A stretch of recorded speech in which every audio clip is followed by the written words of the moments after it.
Welcome back to my channel. நான் உங்கள் VJ. இப்போ எங்கே போய்கொண்டிருக்கோம்டா, பேங்காக்குள்ளே இருக்க பெரிய ஒரு பார்க் ஒன்றுக்கு போய்கொண்டிருக்கோம். பெஞ்சாக்கிட்டி ஃபாரஸ்ட் பார்க்குன்னு சொல்லப்படுற இந்த பார்க்கு தான் போய்கொண்டிருக்கோம். இது சிட்டியிலேருந்து பக்கத்தில் இருக்குது. சிட்டி வியூ நல்லா தெரியும். சிட்டி கொஞ்சம் தூரத்தில் இருந்தால் கூட அந்த வியூ நல்லா தெரியும். அந்த பார்க்குக்கு தான் போய்கொண்டிருக்கோம். இது 1992ஆம் ஆண்டு திறக்கப்பட்ட ஒரு பார்க். இந்த பார்க்கில் கிணக்க வோக் இருக்குது, அதாவது மேலே பிரிட்ஜ் வோக் மாதிரி கணக்கு செய்து வச்சுக்கினேன். அதுக்கு வரலாம். இங்கே நோமலாக வர்றாக்கள் இந்த பூங்காவை வந்து பொழுதுபோக்கு இடமாக தான் பார்க்குறதுக்கு வரேன்னு. சிட்டி வியூ வந்து பார்க்கவே நல்லா இருக்கும். இந்த ரோன் வியூ மாதிரி ஒரு வியூ எடுத்தால் கூட இது சிறப்பாக வந்து வீடியோவுக்கு வரும். அந்த இடத்து தான் பார்க்க போகிறோம்.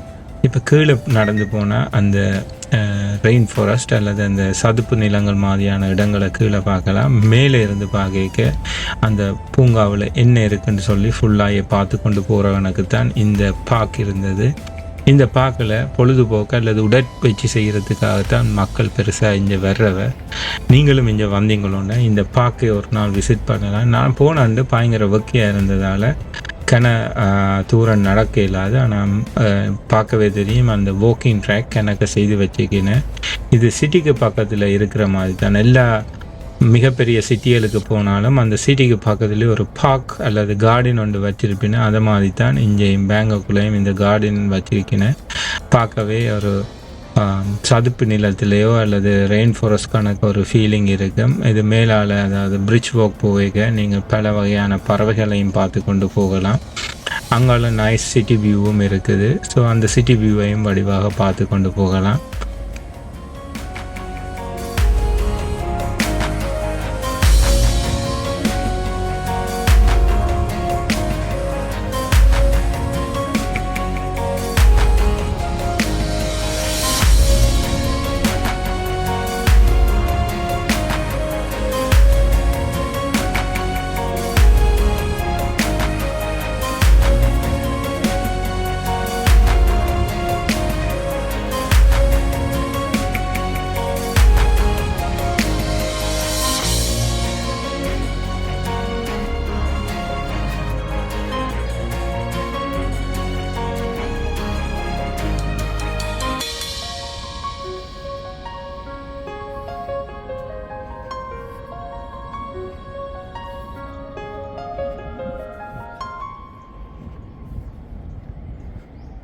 இப்படியே நான் நடந்து கொண்டு போகிற இடம் எல்லாமே வடிவாத்தான் இருந்தது. கணக்க டூரிஸ்ட் நடந்து கொண்டிருக்கிறத காணத்தக்கதாக இருந்தது. இங்கே ஒரு சதுப்பு நிலம் கீழே இருக்கிறதால சதுப்பு நிலத்தை பார்க்குறதுக்கு கீழே வாக்கிங் ட்ராக் செய்திருக்கிறேன். நாங்கள் இங்கே போவேக்க லெசர்டை பார்த்தோன்னா மிகப்பெரிய ஒரு லெசர்ட் ஒன்று நின்று அதுக்குள்ளேருந்து சாப்பாடு எடுக்கிறதுக்காக நின்று கொண்டிருக்கிறத பார்க்கத்தக்கதாயும் இருந்தது. இந்த இடத்துக்கு வந்தால் நீங்கள் சுற்றி பார்த்துட்டு கொஞ்சம் நேரம் ரிலாக்ஸ் பண்ணிட்டு போகலாம். ஆனால் இந்த இடம் பெரிய ரெக்கமெண்டட் பண்ணுற இடம் இல்லை, வந்து கட்டாயம் பார்க்க வேணும்ன்றது. ஆனால் இந்த இடத்துலேருந்து சிட்டி வியூ வடிவாக தெரியும். நீங்கள் இப்போ பார்க்குறீங்க மெடிபார்க் ஹாஸ்பிட்டல், அப்படியான ஹாஸ்பிட்டல்ஸ் மற்றது சிட்டியில் உள்ள கணக்க கம்பெனிஸ் இந்த கட்டிடங்களை இங்கேருந்து பார்க்கலாம். ப்ளஸ் சதுப்பு நிலங்கள், அந்த சதுப்பு நிலங்களில் தாமரை வளர்ந்துருக்கிறதையும் பார்க்கத்தக்கதாக இருக்குது. இந்த இடத்துக்கு வந்தால் நீங்கள் ஒரு நாளில் ஒரு 1 or 2 hours ஸ்பெண்ட் பண்ணலாம். இதுக்கு பிறகு ஏதாவது இன்ட்ரெஸ்டிங்காக இருந்துச்சுன்னா நான் உங்களோட கதைக்கிறேன்.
நாங்கள் பேங்காக்கில் லேக் ஃப்ரண்ட் டவருக்கு முன்னால் நினைக்கிறேன். இந்த லேக் வந்து இரவில் தான் ஃபங்க்ஷன் ஆகும்.